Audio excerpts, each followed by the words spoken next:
Hello and welcome back to Shut It Down. Today, the stunning, brave, independent women of the WNBA have collected themselves together for a protest demanding more money. They want a higher revenue share. They want to be paid the same as the male counterparts in the NBA. After a hard-played, long season of trying to beat the shit out of their version of LeBron James or Michael Jordan because of the color of her skin,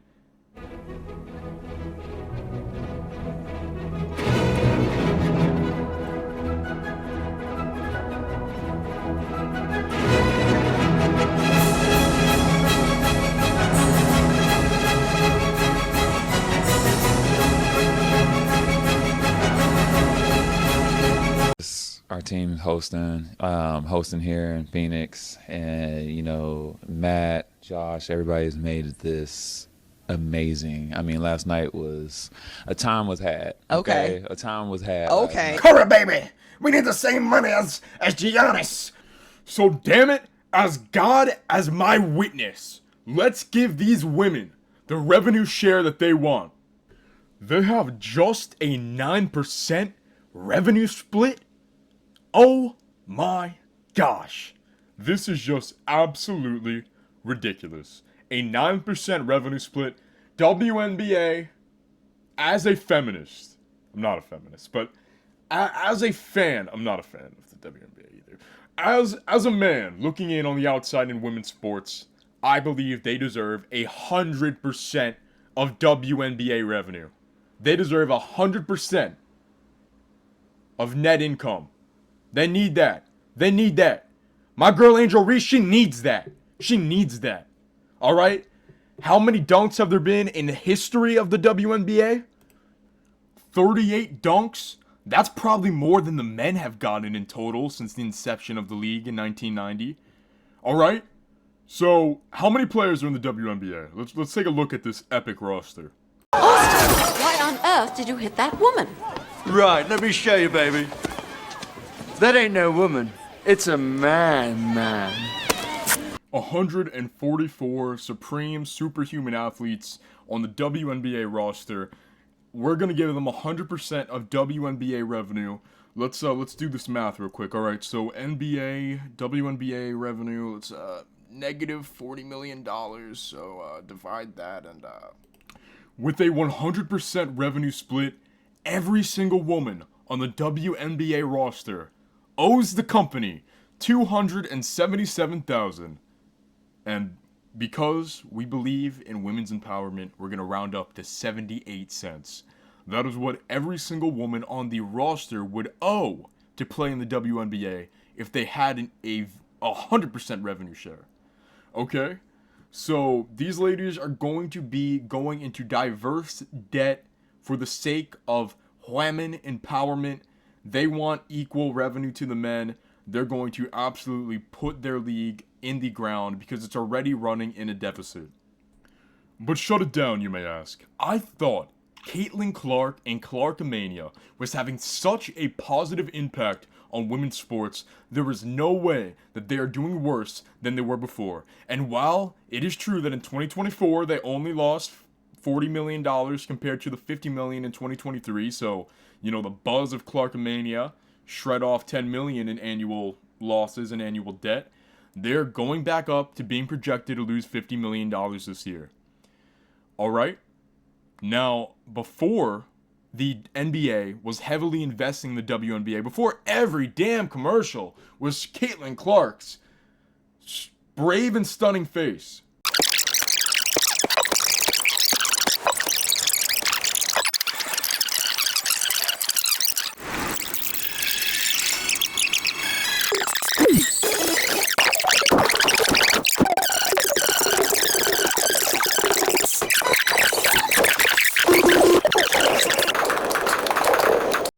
They were only losing $10 million a year. Hallelujah. Now they're losing $50 million. They're making more money than they ever have, but they're losing more money than they ever have. Why? Because they're rapidly trying to expand the WNBA, desperately eking out a profit after 35 years of being in a deficit, chartering flights, advertising, All of these expenses and rapidly expanding a company, they add up, and the growth in expenses are rapidly outpacing the growth in profits, and that's why I believe the WNBA will continue to run in a deficit for the next 35 years, if the WNBA players get what they want. Now, the reason that these ladies and Brittany Griner want a equal revenue share as the men are getting in the NBA is because they are signing a very, very lucrative TV rights deal, which will quadruple the amount of income that they get from broadcasting every single year. But there is a huge caveat, and unfortunately, if they did receive a 50-50 split, even with this massive new $200 million a year deal, the WNBA would still be in a deficit. These are some awful business practices that you guys probably didn't know. 42%. That's the amount of money that actually goes to the WNBA that the WNBA bring in. NBA has a 42% stake, and then greed. Absolute greed, hotshot, stupid deals in the formative years of women's basketball, completely holding a thumb over the sport. 16% of this company, 16% of revenue is going to be shared with outside investors that have nothing to do with basketball. Not the NBA, not the WNBA, just random people who bought a stake in this company are going to be getting some of that broadcasting deal. They're going to be touching that before the WNBA gets to. That's not good. That's not very good. So, we're really looking at about half of the money from this TV rights deal actually going back in the WNBA.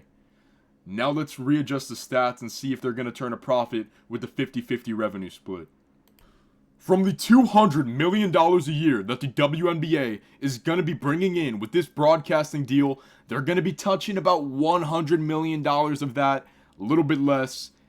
Let's give these athletes a 50-50. Let me do some research here. How much does the WNBA pay in total every year? $21.3 million, and that's about 9% of their annual revenue.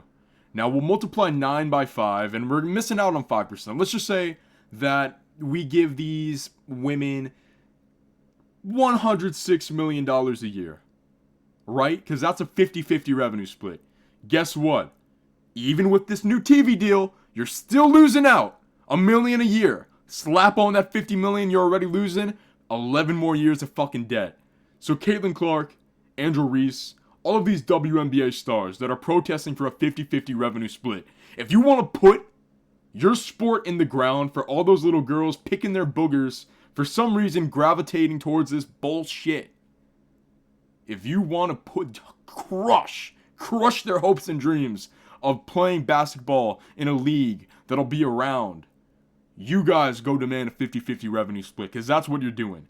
You're going to be sinking this damn company into the ground deeper than it already is. Hey, can we put this company in a deeper deficit for the next 11 years? Yeah, let's do that. Don't do that. Don't do that. You guys are paid a lot more than you bring in. Caitlin Clark, maybe she should be paid more. $1.5 million salary cap for a company that's never turned a profit in their entire history in 35 years. Not too outrageous to me. Not too outrageous to me at all. You guys are going to be singing this company into the ground. I really don't care. But if you claim to want the little girls at home who are watching this and are inspired by this and want to do this in their futures, demanding a 50-50 revenue split, it's idiotic. Now let's get to the more ridiculous side of this. Let's just say a single WNBA team paid its athletes and had the same payroll as the Boston Celtics. That WNBA team, that TV rights deal, in total, let's just say they got 100% of their TV rights deal. They got $200 million a year for broadcasting. That would cover less than 45% of that single team. Yes, that is correct. Your entire broadcasting deal that you're not even going to be getting 100% of would cover less than 45% of the Boston Celtics. So please, for all these crazy people, and there are a lot of crazy people online, I see them on Twitter saying They don't just deserve an equal revenue share. They deserve the amount of money that the men are getting. Please, please, please. Know what you're talking about before you start talking it. For God's sake. Because it's gonna make my head explode. And why don't they go to these WNBA games? Why aren't they supporting these female athletes? Is it because WNBA is the most boring fucking thing in the entire world, and I'd rather watch John Daly compilations? Yes. Yes, that is the reason why.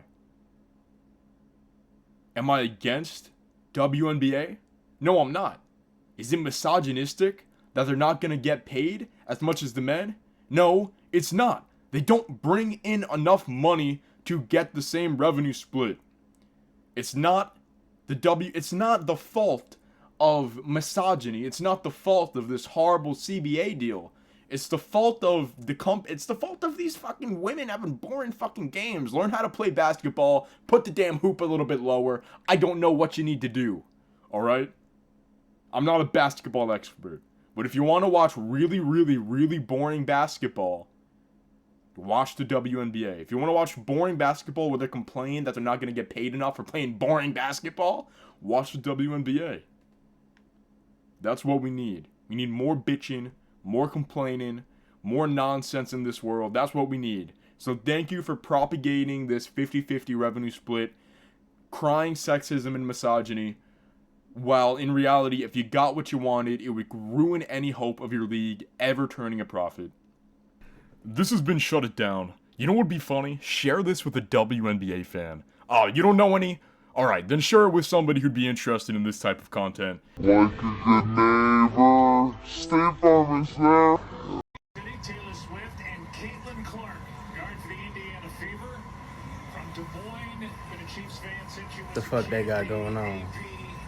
Female athlete of the year.